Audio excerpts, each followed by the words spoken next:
রাধে রাধে। চলুন আজকে আর দুই চারটে শ্রীকৃষ্ণের কথা শ্রবণ করি।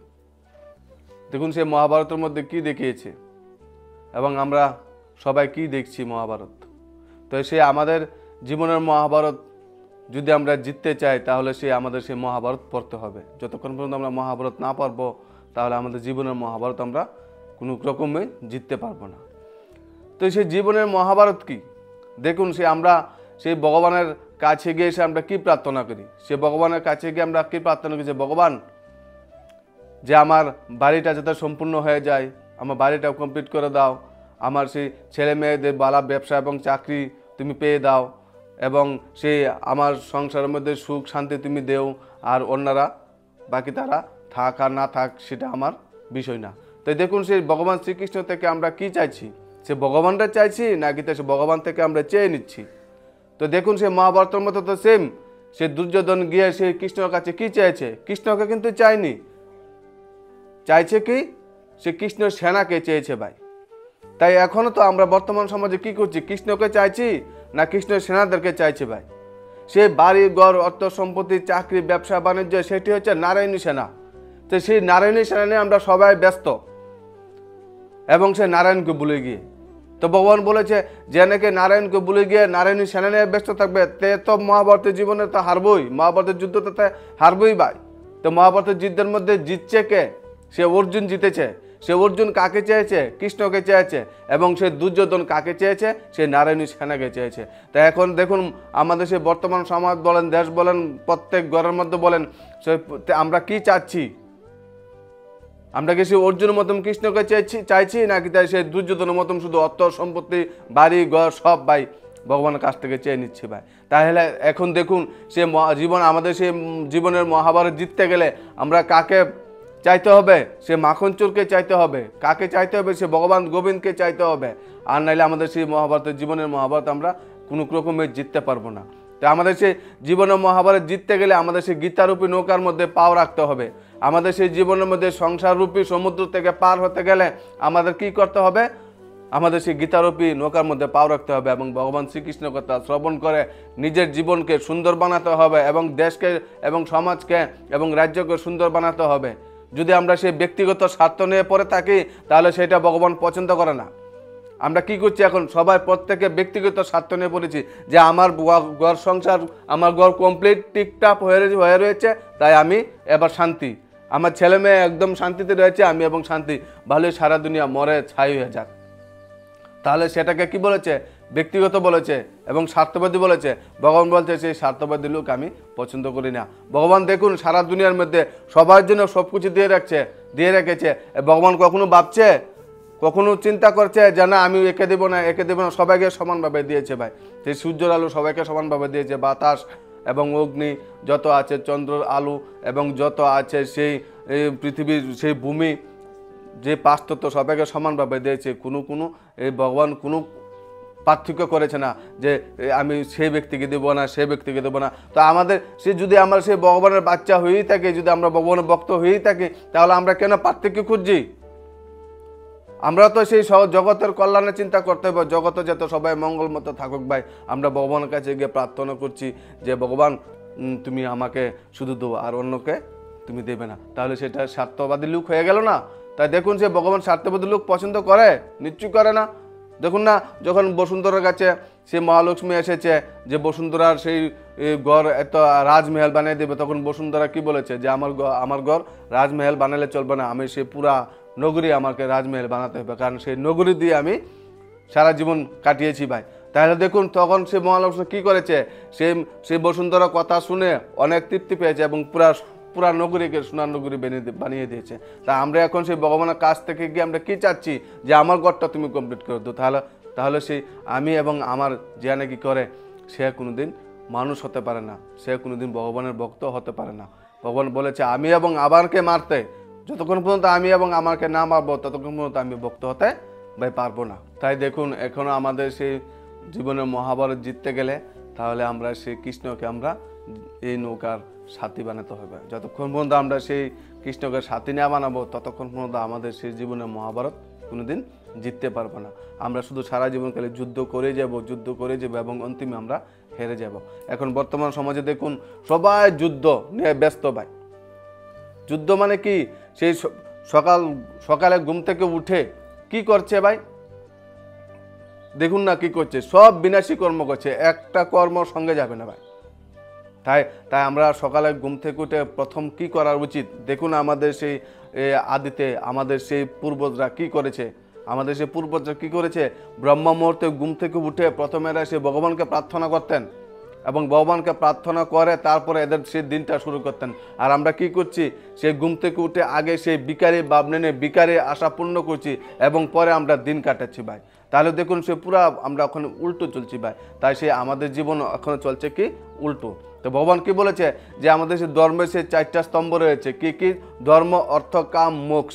তাই দেখুন সে আগে প্রথমে আমরা কাকে রাখতে বলেছে, প্রথমে আমরা সেই ধর্মকে রাখতে বলেছে এবং অর্থ, কাম, মোক্ষ মানে কি, তা অর্থ উপার্জন করা, কামনা বাসনা এবং সেই কামনা বাসনা দিয়ে সে আমার নিজের ইচ্ছা পূরণ করে মুক্তি পাওয়া, সেটা হচ্ছে পরে ভাই। যদি আমাদের সে ধর্মই না থাকে আমাদের পাশে, তাহলে আমাদের সেই অর্থ কামাই করে আমাদের কী লাভ হবে? খালি অর্থের পিছনে সারা জীবন ভাগতে থাকবো এবং জীবনটাকে আমরা চিনতে পারবো না যে শান্তি কী জিনিস, খালি সেই অর্থের পিছনে ভাগছি। তারপর দেখুন সকাল থেকে রাত্র পর্যন্ত সেই কামনা বাসনা করছি, সেই কামনা বাসনা কী করে আমরা কী করছি, আমাদের সেই মনে অশান্তি আমরা ডেকে আনছি এবং সেই দেখুন মুক্তি পাবার লাস্টে সেই আমাদের কামনা বাসনা যদি পূর্ণ না হয় তাহলে সে আমাদের জীবনে শান্তিও আসে না। শান্তি যার জীবনে না আসে সে তো মুক্তি কোনোদিন পাবেই না। তো আমাদের ভগবান কি বলেছে, আমাদের প্রথম সকালবেলা ফাউন্ডেশন পালাতে হবে। সকালবেলা কিসের ফাউন্ডেশন পালাতে হবে? ব্রহ্ম মুহূর্তে সেই ভগবানকে আমাদের স্মরণ করতে হবে এবং ভগবানকে স্মরণ করে আমাদের সেই দিনটা ভগবান বলছে শুরু করতে। তাই এখন দেখুন আমরা পুরা উল্টো করছি ভাই। ভগবানকে কোথায়, ওই রাত্রে স্মরণ করছি। রাত্রে কোনোদিন ভগবান থাকে না, সেই রাত্রে আমরা ভগবানকে স্মরণ করছি।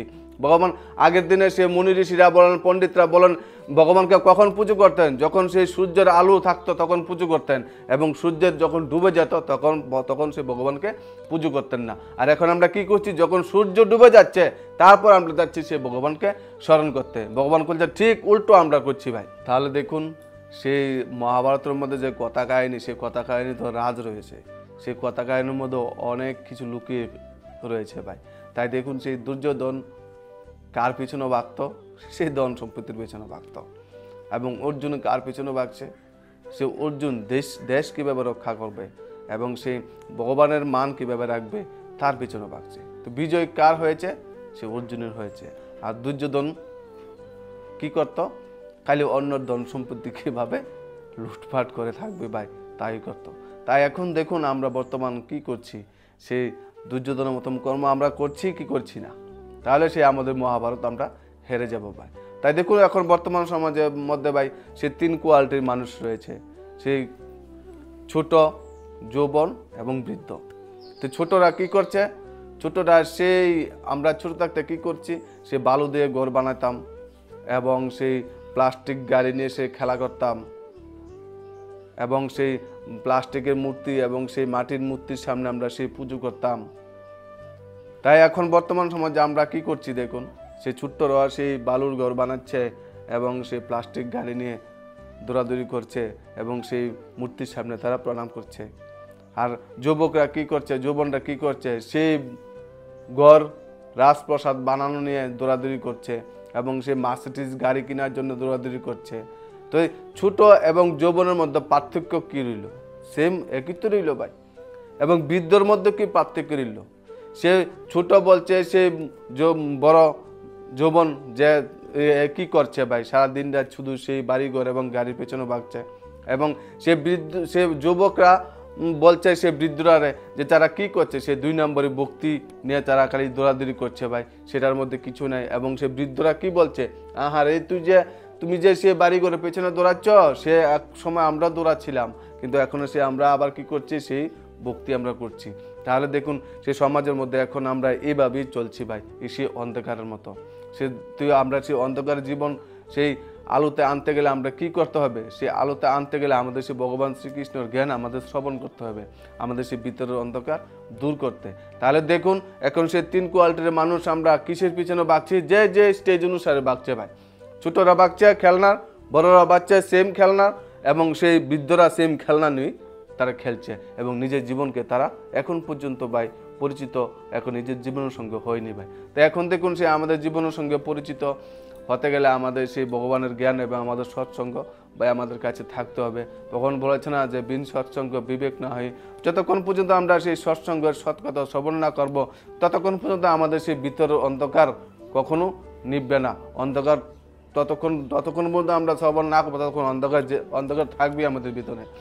তো আমাদের ভিতরে অন্ধকার দূর করতে গেলে আমাদের সেই গীতার আধ্যাত্মিক জ্ঞান আমাদের জীবনে ভাই লাগবে। যেখানে সমাজের মধ্যে 3 কোয়ালিটির মানুষ রয়েছে, একটা হয়েছে সে মূর্খ, একটা হয়েছে বিচারক এবং একজন হয়েছে জ্ঞানী। তাহলে যদি আমরা সেই জ্ঞানী ব্যক্তি হতে চাই তাহলে সে আমাদের সেই জ্ঞানের সঙ্গে যোগাযোগ করতে হবে, আমাদের সেই জ্ঞানের রূপী নৌকার মধ্যে আমাদের বসতে হবে। যদি আমরা বসতে পারি তাহলে আমরা সেই জীবনে জ্ঞানী হব। দেখুন সে বর্তমান পৃথিবীর মধ্যে প্রত্যেকেই জ্ঞানী, কিন্তু প্রত্যেকে জ্ঞানী হয়েও তাদের মনে শান্তি কেন নেই? নিশ্চয়ই তারা কোনো না কোনো কিছু না কিছু তারা ভুল তারা করছে, সেই কারণে তাদের জীবনে শান্তির পেছনে তো বাঁকছে কিন্তু শান্তি তারা পাচ্ছে না। তাহলে তাদের জীবনে কিসের অভাব? সেই জ্ঞানের অভাব। যতক্ষণ পর্যন্ত আমরা সেই জ্ঞান আমরা ধারণা করব ততক্ষণ পর্যন্ত আমরা সেই মূর্খ ব্যক্তি এবং সেই বিচারক ব্যক্তির মতো আমরা থেকে যাব। দেখুন মূর্খ ব্যক্তি কি করে? মূর্খ ব্যক্তি দেখুন একটা যখন দেখবেন কি একটা সেই ঘাস চারিদিকে একটি মাঠ মনে করেন, সেই মাঠের মধ্যে মনে করেন বীজ ঢেলে রেখেছে এবং সেই গরু এসে ঘাস খেতে লাগলো এবং একটা গরু খেয়ে মরে পড়ে রইল এবং দেখবেন আরেকটি গরু এসে এরপরও সে খাচ্ছে এবং একটি করে দেখবেন অনেকটি গরু আছে, এতগুলো গরু যে মরে পড়ে রয়েছে তারপরেও গরুর ভিতরে একটু বিবেক জাগ্রত হয় না যে এতগুলো গরু কেন মারা যাচ্ছে ভাই, কেন মারা গেছে, তা আমি কেন গাছটি খাবো? কিন্তু সে গরুর ভিতরে কি নেই? সে বিবেক নেই। সেও এসে আবার কি করছে? সে গাছটি খাচ্ছে এবং সেও সেই মৃত্যুর কোলে ঢলে পড়ছে। তা আমাদের সংসারের মধ্যে কিছু মূর্খ ব্যক্তি আছে, সে মূর্খ ব্যক্তি কি করছে? দেখুন সে জীবনটা এত অমূল্য জীবন কি করছে? সারা জীবন শুধু ঋণ ঋণ ঋণ, জানে আমি এই জিনিসটা করতে পারবো না, আমি এই জিনিসটা করতে গেলে আমার দুনিয়ার টাকা ঋণ করতে হবে। তারপর আমরা কি করছি? নাই আমার কাছে সন্তুষ্ট থাকি না, আমরা কি করছি? সারা জীবন সেই ঋণের পূজা আমরা সেই টানতে থাকি এবং সেই আমাদের আশা আর জীবন কোনোদিন পূর্ণ হয় না। একটা আশা পূর্ণ হলে আবার ঋণ দিয়ে আবার আরেকটা করি, সেই করতে করতে আমাদের জীবনটা কি হয়ে যাচ্ছে? সে মূর্খ মানুষের মতন। মূর্খ মানুষ দেখুন না যে একজন দেখছি আমরা পাশের বাড়ির লোক যে ঋণ করে এত কিছু করছে, এরপরে তাদের জীবনে ঘরের মধ্যে শান্তি নেই, একটা ব্যক্তি অশান্তিতে ভুগছে, দেখো আমরা পুনরায় কি করছি? সে তাদের মতো অশান্তি আনার জন্য আমরাও সে প্রস্তুত হয়ে যায়, ঠিক সেই গরুর মতন ভাই মারা যাচ্ছে। তাহলে দেখুন সে সমাজের মধ্যে আমরা কি সে মূর্খ ব্যক্তি হয়ে বাঁচতে থাকতাম এসেছি না আগে শান্তিতে থাকতাম এসেছি? তারপর দেখুন বিচারক কি করে? বিচারক করে দেখে যে এই লোকটা সেই কাজটা করে ভাই নিজের অশান্তি ডেকে এনেছে, আমি এই কাজটা ভাই করবো না, আমি কাজটা করে নিজের অশান্তি আমি ডেকে আনবো না। যে বিচারক মানুষ তবু বালা একটু দেখে নিজে শিখে যায়, কিন্তু মূর্খ মানুষ এই সারা জীবন সে ডলি প্রত্যেক দিন তার মৃত্যু হয়। তাহলে দেখুন সে আমাদের সমাজের মধ্যে যে মূর্খ ব্যক্তি এবং বিচারক ব্যক্তি এবং সে জ্ঞানী ব্যক্তিদের কোনো কিছু বলতে হয় না। জ্ঞানী ব্যক্তি এদের মধ্যে জ্ঞান যথেষ্ট থাকে এবং সে জ্ঞান দিয়ে ফরাক করে, একদম জ্ঞান দিয়ে সব কিছু দেখে ফেলে যে না আমি যদি এই কর্মটা যদি করি সে আমাদের জীবনে অশান্তি ভাই আসতে থাকবে, আমাদের এই কর্ম দরকার নেই, যদি আমার কাছে থাকে তাহলে করব, না থাকলে আমার দরকার নেই। তো সেটা আমি কখন বুঝবো? যখন আমরা জ্ঞানে আসবো তখনই তো বুঝবো। তো ভগবান বলেছে তাই এখন আমরা যাতে সে জ্ঞানী ব্যক্তি হই, আমরা এত মূর্খ ব্যক্তি যাতে না হই। দেখুন এই সমাজের মধ্যে অশান্তির আগুন এখন দাউ দাউ করে চলছে ভাই। আমরা যতই ঘর বানিয়ে ঋণ করে ঘর বানিয়ে ঘরের নিচে যতই ব্রাহ্মণ ডেকে আনে বড় যজ্ঞ করে সেই ঘরের মধ্যে থাকতে যায়, যখন সেই ঋণের পূজা সে আমাদের মাথার মধ্যে থাকবে তখন আমার সেই ঘরের মধ্যে কখনো ঘুম ভাই আসবে না। তাই যতই যজ্ঞ করি না কেন, তাই ভগবান বলেছে এখন সে আমার কি করতে হবে? আমাদের সেই যজ্ঞ করে বড় করে যজ্ঞ করে ঘরে প্রবেশ না করে ভগবান বলেছে আমাদের সেই যজ্ঞ করে কি যজ্ঞ? জ্ঞান যজ্ঞ করে আমাদের সেই মনের অশান্তির আগুন বলেছে নিভাতে ভাই। যতক্ষণ পর্যন্ত আমার এই সেই দেহরূপী ঘরটার থেকে মনের অশান্তি না নিভাবো ততক্ষণ পর্যন্ত আমরা যতই বিল্ডিংয়ের নিচে থাকি না কেন কোনো শান্তি ভাই থাকবে না। তাই আমাদের সেই ভগবান শ্রীকৃষ্ণ কি বলেছে? সে এই দুনিয়াতে তোমরা এসেছ সব কিছু এখানে তোমার রেখে যেতে হবে। তাহলে তুমি এই দুনিয়াকে তুমি কেন এত আপন ভাবছো ভাই? এই দুনিয়াটাকে তুমি কেন নিজের মনে করছো? এই দুনিয়া তো তোমার নয়, এই দুনিয়া আমি বানিয়েছি ভাই।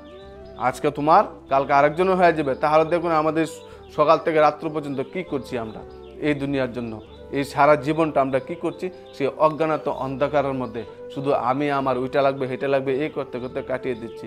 তো ভগবান বলছে সেটার নাম জীবন নয়।